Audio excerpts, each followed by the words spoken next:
Boa noite a todos. Somos acadêmicas do curso de Psicologia. Estamos aqui hoje para falar sobre fatores genéticos nas doenças psicológicas.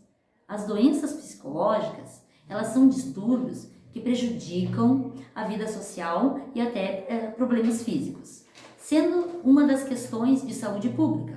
Fatores genéticos são características herdadas dos pais, determinadas pelo DNA, que podem ser hereditárias ou podem ocorrer durante a vida da pessoa. Agora eu quero chamar as acadêmicas Isabela e a acadêmica Edenise para falar sobre o autismo. Com licença.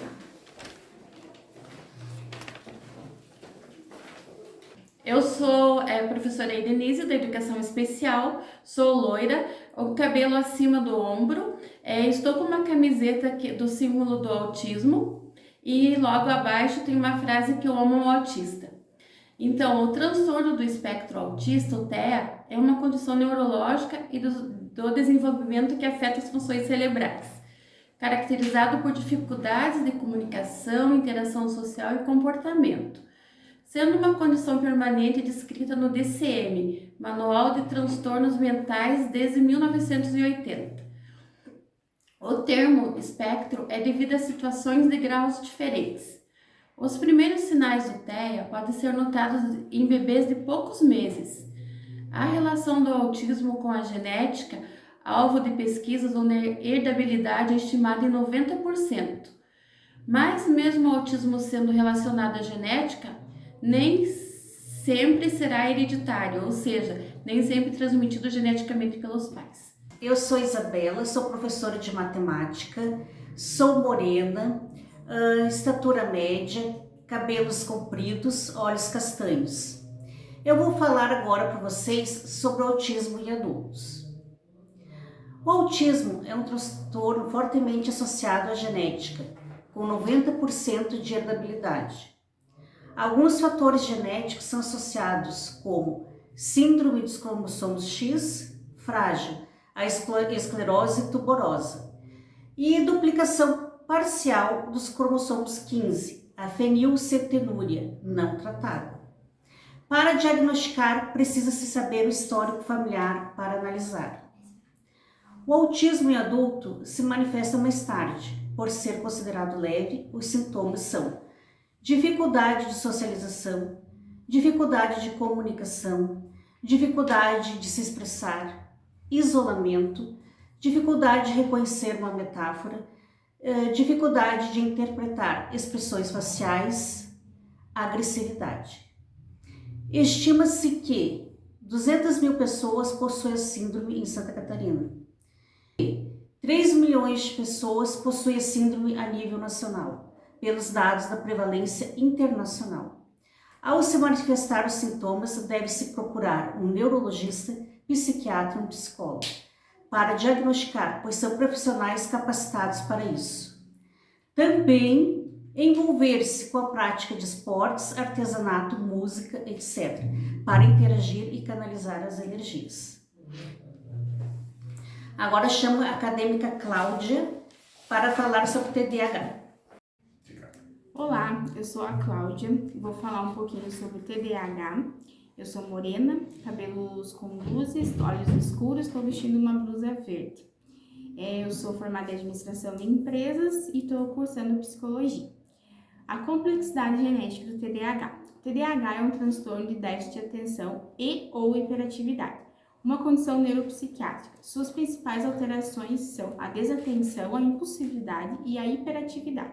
Sua influência está nos circuitos cerebrais responsáveis pela função executiva, como, por exemplo, na memória de trabalho, flexibilidade cognitiva, autocontrole e capacidade de resolver problemas, gerando também algumas alterações no sistema de recompensa do cérebro e no processamento de informações. O TDAH é um transtorno para a vida toda, somente diminui ou se modifica quando o indivíduo chega na... Novas pesquisas científicas feitas em julho deste ano por pesquisadores da IAR Estados Unidos e da FEMUSP São Paulo identificou que o gene KDM5B pode ser responsável pelo desenvolvimento do TDAH. É possível que a enzima lisina demetilase 5B é uma proteína produzida pelo gene, tenha um papel importante na estabilidade do genoma dentro da célula e no reparo do DNA. Se o gene, por conta de alguma mutação ou delação de uma base, deixar de exercer adequadamente essa função, isso poderia então aumentar o risco do TDAH. Fica aí uma forte possibilidade de raiz genética, já que o gene KDN5B está ligado ao TEA também, transtorno do espectro autista, confirmando então a tendência de condições neuropsiquiátricas se sobrepor. Estudos apontam que 86% das pessoas diagnosticadas com TEA possuem também TDAH. O risco de uma pessoa com TDAH ter Alzheimer é 3 vezes maior. Agora eu vou chamar a acadêmica Edna para dar continuidade falando sobre o Alzheimer. Meu nome é Edna, sou acadêmica de psicologia e sou professora formada em História e Geografia. Hoje eu estou vestindo uma camisa rosa e um casaco marrom claro. Eu sou morena, tenho cabelos pretos e uso óculos. O Alzheimer é uma doença que pode ser dividida em 2 grupos: a doença familiar e a doença esporádica. A doença familiar ela é causada geralmente por alterações no código de 3 genes, que são o APP, o PCN1 e o PCN2. Quando não existe um padrão familiar, a doença ela é chamada de doença esporádica. E embora sempre exista uma contribuição genética, ou seja, vários genes dão contribuições individuais para aumentar ou diminuir o risco da doença. Há uma preocupação com a hereditariedade. Porém, o Alzheimer, causado por um gene determinante que garante que a pessoa vai desenvolver a doença, é menos de 1% dos diagnósticos. Já existe teste de genotipagem que pode fazer um mapeamento para saber se o indivíduo tem o gene de risco. Então seria isso que a gente tem a falar hoje. Boa noite a todos. Aqui na mesa nós temos o exemplo de alguns jogos e artesanato que poderiam ser utilizados pelos portadores de Alzheimer, de TDAH e podem ajudar tanto o autismo, quanto o TDAH, quanto o Alzheimer. O Alzheimer, por exemplo, as pessoas que gostam de fazer artesanato como crochê, artesanato como a decoupagem, o crochê aqui também, tá? Os jogos, o tangram, aqui tem estimulação cognitiva de idosos, que pode ser usado também para o Alzheimer, pode ser usado também nas outras